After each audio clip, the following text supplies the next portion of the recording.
আপন, মা বাবার করো যতন, মা বাবা অতি আপন, মা বাবার করো যতন। তিন কোঠারি সাথী পায়া ভুইলা যাইও না, তিন কোঠারি সাথী পায়া ভুইলা যাইও না।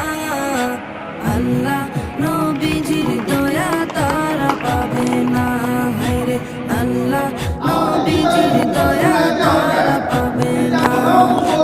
জান্নাত মায়ের পায়ের নিচে বলছেন নবী হাদিসেতে, জান্নাত মায়ের পায়ের নিচে বলছেন নবী হাদিসেতে। দয়াল নবী